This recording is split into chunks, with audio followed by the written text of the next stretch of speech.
had read Gone Girl. I had never read Sharp Objects, and I Gillian Flynn wanted to speak with me and Marty, and I said, well, it was like a Monday or Tuesday or something. I said, well, hold off, let me read the book. And she frantically got word to my agent, no, no, no, no, no, don't read the book. I want you to only know Adora in this incarnation. And so I just knew pieces of Adora, which maybe was helpful in the end.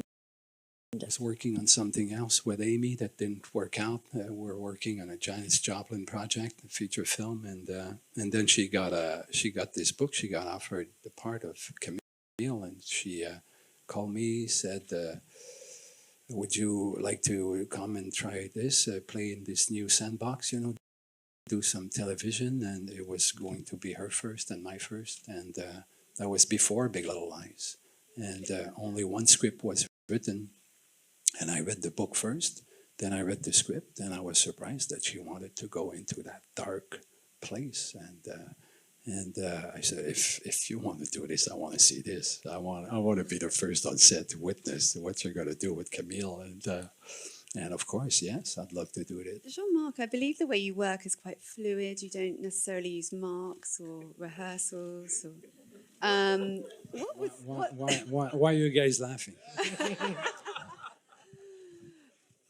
Should I imitate him? No. Yes, please.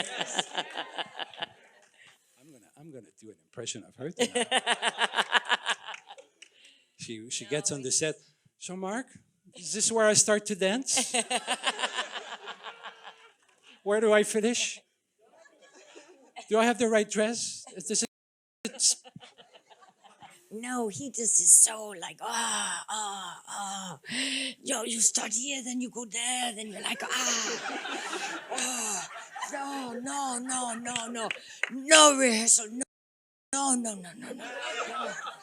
you just like, you come in the door, you're like, and then you're like, you look at your daughter and you say, oh, I love you. No, I don't. And then, and then you're like, oh, okay.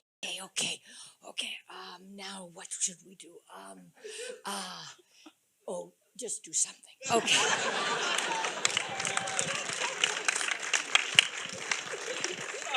Jesus, a comedy director. We're doing a drama, dark drama. But no, it was beautiful in that it's a way you rarely get to work as actors, and that's very valuable because it is really all about the scene and the truth, and it's not about marks, and it's not about it's nothing you can plan for. You have to have the words and of course the emotional life in you, but it's free floating, and it's really quite exceptional to be on a set that way and not know where you're going, if you're going to swim or sink, or if you're going to because unusual things happen, and we never had to stop. Often we'd shoot the whole scene in one take, and what just the emotional through line you could have, physically, emotionally, literally, you could have that entire scene in you was. You've spoiled me. I don't know where to go after this. Well, it's kind of great. And once you try it and you work this way with a DP that has the camera on his shoulder and with available light, and we're not putting any cinema spots in the set. We ask the crew to get out. We're not reflecting the light. We're not blocking it. So the set is the set, and there's the DP, the focus puller, the boom guy. Sometimes the boom guy, there's not enough room for him, and they have their mic on there. He's the boom guy. And then we just use the space, and they go, and we start shooting, and we stop after 30, 40 minutes after the card is full, the digital card and an Alexa. And we just react to each other, and it becomes and we always would start. We rarely shot pieces. We'd really always, they would change the angle maybe, but we would go back to the beginning of the scene and go back from beginning to end.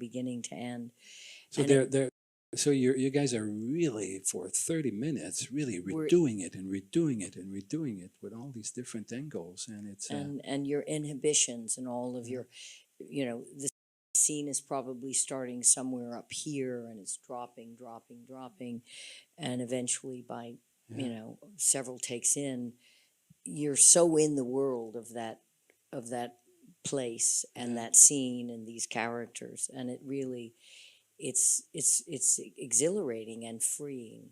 the scriptie goes crazy because she came to me and there's not one single take that is the same.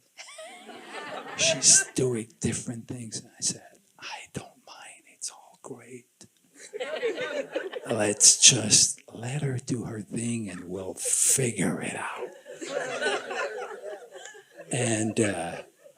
And because from one take to the other, she had more ideas, and every time it was like more emotional and cruel and dark, and so it was a challenge in the cutting room to go from Amy to Patricia, but we figured it out. We figured it out with the help of Marc Cote, the VFX guy. Sometimes he was erasing Amy in the foreground, putting another Amy in the foreground, a dirty foreground out of focus from behind.